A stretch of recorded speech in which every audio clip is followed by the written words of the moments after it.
بسم اللہ الرحمن الرحیم۔ ناظرین محترم السلام علیکم ورحمۃ اللہ وبرکاتہ۔ ناظرین محترم، آج ہم جھینگا کھانے کے حوالے سے بیان کریں گے۔ جھینگا کھانے کے حوالے سے مسئلہ بیان کرنے سے پہلے ہم آپ کے سامنے پہلے یہ بات بیان کر دیں، پانی کے جانوروں کے اندر صرف مچھلی کا کھانا ہی جائز ہے، اور مچھلی جسے عرفاً بھی مچھلی کہا جائے اور شرعاً بھی مچھلی کہا جائے، تو انسان نے اگر مچھلی کا شکار کیا، یعنی کسی سبب سے اگر مچھلی مر گئی، تو یاد رکھیں وہ مچھلی حلال ہے۔ جیسے بعض دفعہ کوئی پرندہ چونچ مارے اور اس نے اس مچھلی کو نگل لیا، اور نگلنے کے بعد پھر اسی طرح واپس پھینکا، وہ مری ہوئی تھی اور خراب نہیں تھی، یعنی اس میں بدبو نہیں آ رہی تھی اور وہ نرم نہیں پڑی ہوئی تھی، تو لہٰذا وہ مچھلی جائز ہے۔ اسی طرح بڑی مچھلیاں بعض دفعہ چھوٹی مچھلیوں کو کھا لیتی ہیں، پھر انہیں نگل دیتی ہیں، اب مری ہوئی بڑی مچھلی سے چھوٹی مچھلی نکلی، تو شرعی اعتبار سے وہ مری ہوئی ہے، لیکن اس کا بھی کھانا حلال ہے۔ ہاں، مچھلی وہ کھانا جائز نہیں ہوگی۔ فقہا نے بیان فرمایا کہ اگر مچھلی خود بخود دریا کے اندر یا سمندر کے اندر مر گئی، یعنی الٹی تیر رہی ہے، خود بخود وہ مر گئی، تو لہٰذا اب خود بخود جو مچھلی مری، شرعی اعتبار سے اس مچھلی کا کھانا حلال نہیں ہے۔ ہم جو شکار کرتے ہیں، بعض دفعہ شکار کرتے ہوئے کانٹا جیسے کوئی چیز پھینکی، مچھلی اسے کھاتی ہے، کانٹا اس کے منہ میں پھنستا ہے، بعض اوقات مچھلی مر جاتی ہے، تو اب ہم نے یہ کانٹے کے سبب مچھلی مری، تو لہٰذا اس سبب سے مچھلی مری ہے، تو اس کا کھانا یہ ہمارے لیے حلال ہے۔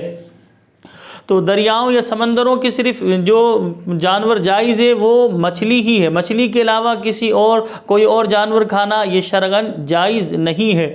تو لہذا لوگ معلوم یہ کرنا چاہتے ہیں کہ جھینگے کے حوالے سے کیا جھینگا مچھلی ہے یا مچھلی نہیں۔ اعلیٰ حضرت کی تحقیق یہ ہے کہ یہ مچھلی ہی کی قسم میں سے ہے، لیکن اس کے کھانے سے بچنا اعلیٰ حضرت نے فرمایا بہتر ہے، لیکن اگر کوئی کھاتا ہے تو شرعی اعتبار سے یہ جائز ہے، کوئی گناہ نہیں۔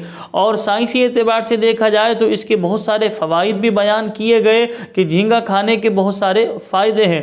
تو بہرحال اگر ہم شہر کراچی کی بات کریں تو ہمارے ہاں تو شہر کراچی میں جھینگا بہت زیادہ ہی مہنگا ہے، لیکن اگر جھینگا کوئی کھانے کا شوقین ہے، جھینگا کھاتا ہے، تو ہم ہرگز یہ نہیں کہہ سکتے کہ یہ حرام چیز کھا رہا ہے یا یہ گناہ گار ہے۔ تو جھینگا کھانا بالکل جائز ہے، جھینگا کھانے والے کو ہم ہرگز گناہ گار نہیں کہہ سکتے۔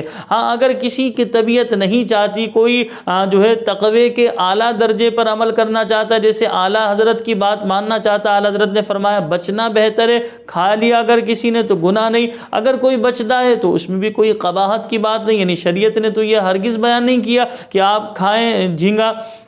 مچھلی کھانا البتہ سنت مبارکہ ہے، اور جھینگا مچھلی ہی کی قسم میں سے، تو اگر بندہ جھینگا کھاتا ہے، شرعی اعتبار سے جھینگا کھانا حلال ہے، اسے کسی نے بھی حرام نہیں لکھا ہے۔ ہاں، اس میں بہرحال علماء کے درمیان اختلافات ضرور ہیں، لیکن راجح قول کے حوالے سے ہم آپ کے سامنے بیان کر رہے ہیں۔ سیدی اعلیٰ حضرت نے یہاں تک فرمایا کہ جھینگا کھانے سے بچنا بہتر ہے، لیکن اگر کوئی کھاتا ہے تو وہ گناہ گار نہیں ہے، یعنی حلال چیز ہی وہ کھا رہا ہے۔ اللہ کریم کی بارگاہ میں دعا ہے کہ اللہ رب العالمین ہم سب کو عمل کی توفیق عطا فرمائے۔ مجھے اپنی دعاؤں میں یاد رکھیے گا۔ السلام علیکم ورحمۃ اللہ وبرکاتہ۔